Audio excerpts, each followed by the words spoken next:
Hey everybody, this is Laddie the Outcast. Welcome back to Let's Play Dark Cloud 2. In the last episode, we managed to get away from Flotsam and his goons, started Chapter 1, and we have entered our first dungeon, the underground water channel. And as you can see, the dungeon floor layout is significantly different from Dark Cloud 1, because instead of a long list of floors, we have somewhat of a map layout.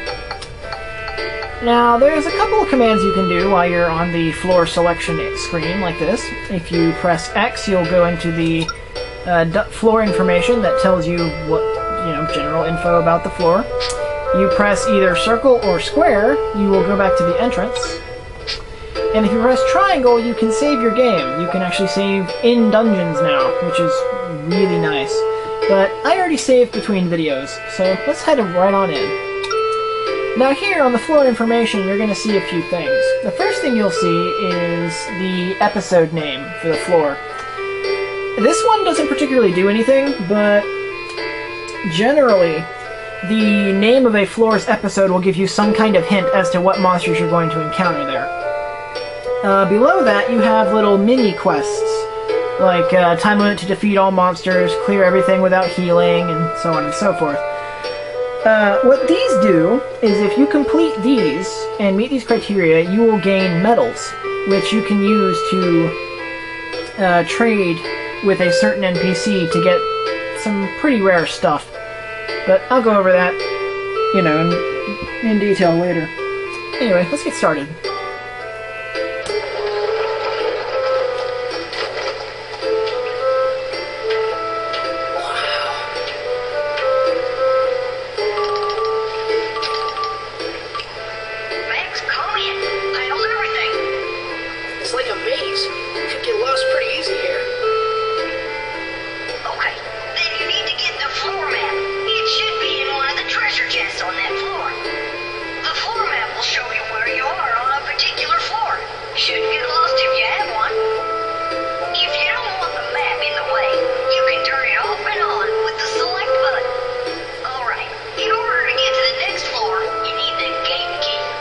That's a nice little glitch there. I don't know if you guys can see that, but there's a couple of treasure chests to Max's left. Anyway, this is actually giving you a tip for this floor only. Whatever that monster is has the gate key on this floor. I think the one in the channel's called the key handle. If you use the gate key on the exit for that floor, you can get to the next floor.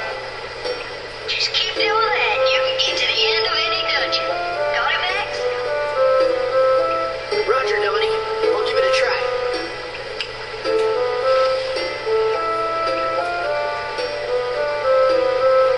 Clearing dungeon floors. Yes, Donnie just told us about that.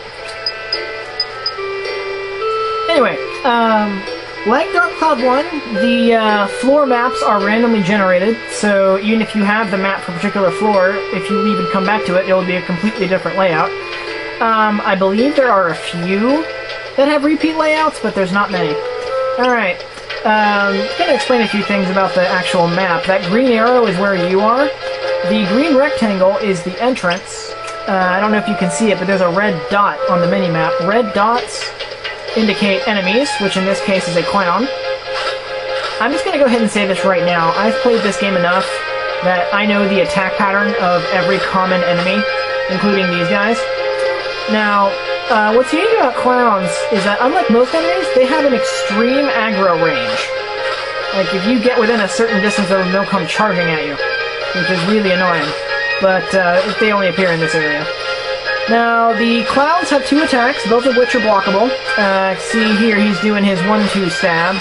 And if I get far enough away, he'll throw a knife at me. There you go. Now, the annoying thing about clowns, besides their insane aggro radius, is the fact that they constantly like to dodge. If you're trying to get one to stay still long enough for you to hit, it's going to be troublesome. But if they do stay still long enough, you can make fairly short work of them. Alright. And thanks to that little graphical glitch, I could tell that there's some chests back here. Alright, another clown.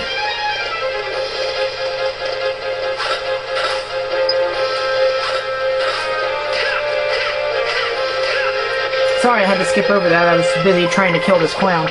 Basically what that was telling you is that was telling you how to pick up items. If you hold down the guard button while next to a item that you can interact with, like this box, and press X, you'll pick it up. You press X again, you'll throw it. In the beginning part of the game, I highly recommend picking up and breaking every single one of those that you find, because you'll sometimes find minor consumables like bread, repair powder, and stuff like that in there. I think some of the best stuff you can get is various weapon upgrade crystals, and an item called Ride Pod Fuel, which we'll get into later. Now, yellowish-orange dots on the minimap are treasure chests. You get close to one and open it, you'll get to see its contents. Wow, 2 out of 3 of those chests were protected crystals, that's... wow. Yeah, some chests can be empty, and some chests are booby-trapped. We'll go over both booby-trapped chests when I actually find one.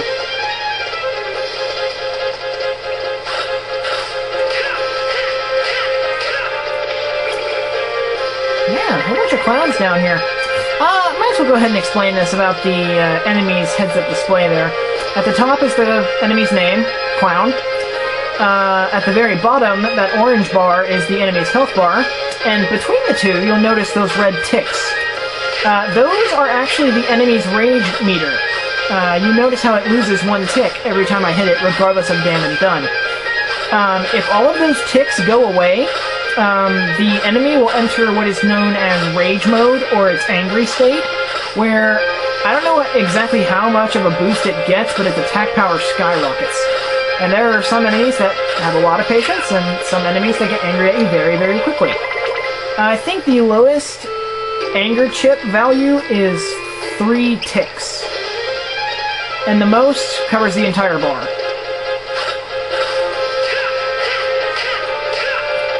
But these enemies are really easy, so we really shouldn't have to worry about that.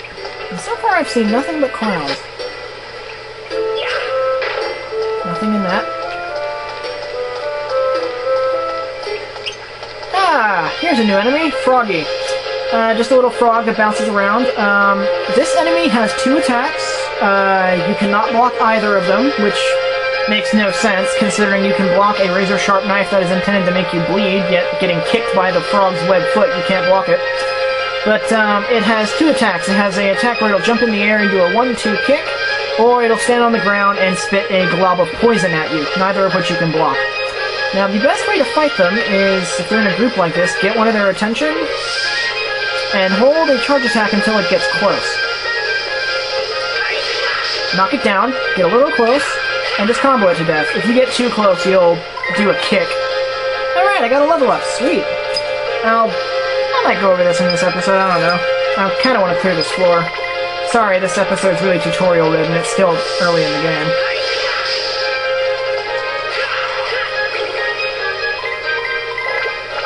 Yeah, these little blue things that enemies drop are ABS, that's the game's experience.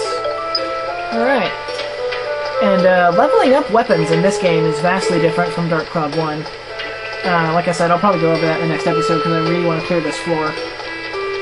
Alright, here we have new enemies. Sewer Rat. This is a generic enemy, has 2 attacks, both of which are blockable. It'll either swing its log at you, or it'll do a headbutt. General strategies, you want to go up, block its attacks, wait for an opening, and just combo it to death.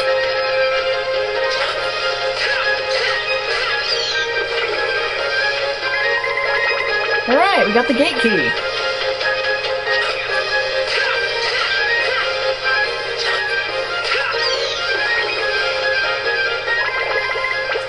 Now, one thing I'm going to be doing differently with this Let's Play that I'm going to be doing differently from Dark Cloud 1. If you guys will remember, in Dark Cloud 1, I bolted for the exit the split second I got the gate key. However, in this game, I'm not going to be able to do that because there is no real good place to gain levels for your weapons.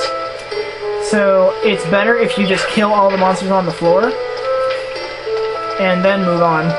But what I'm going to do, for the most part, is, with the exception of this video, when I find the gate key, I'm going to cut to when I kill all the monsters and leave the floor, and then just move on to the next one. Now, as you saw there, if you pick up a rock or a box or whatever and throw it at an enemy, it will stun them for a short period of time, which gives you a lot of openings. Ooh, got a lot of enemies in here. Well, yeah, I could figure that one was a clown. I saw its dot moving.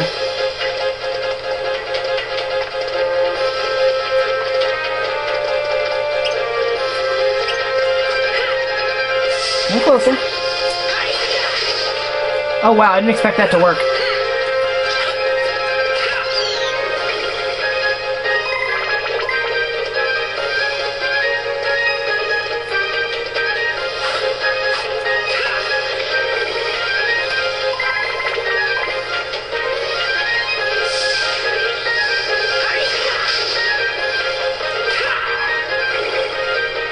I think my wrench is powerful enough for me to kill them if I do the kick. Let's see. Yep. Still not there yet. I can hear him. He's over here. There he is.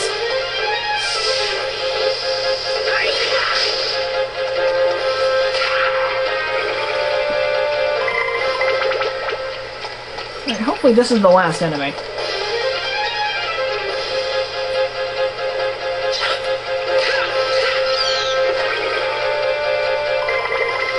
Nope, there's one more.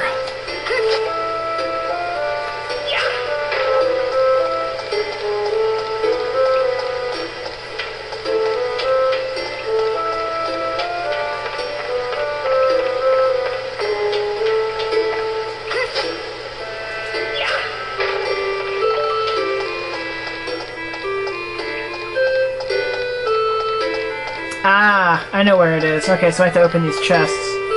Let's see. Gun repair powder, that's not it. If you guys saw that huge metal door there, there are two types of keys in the dungeon. There's the gate key, which gets you to the exit, and then there's the secondary key, which opens special locked doors like that.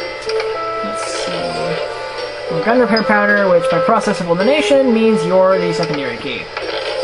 Yep, there we go. Yeah, you can only get secondary keys from chests. Yeah, it looks like I've gone over 12 minutes. Oh well. If I can get out of here in less than 15, I'll be fine.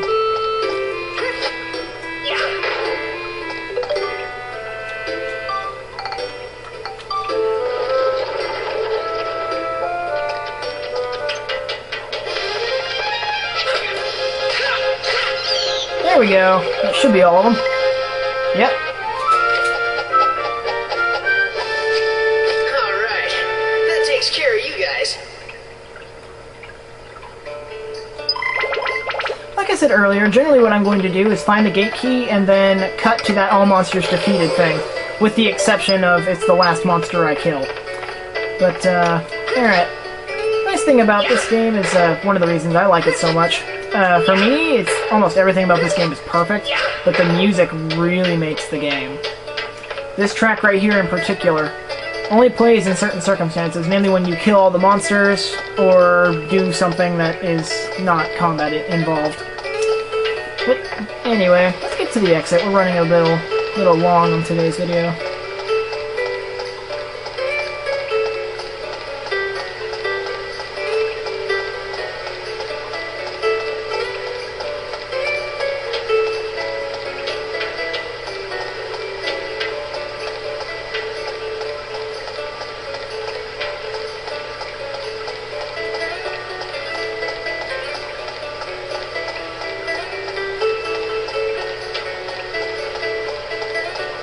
Here we are.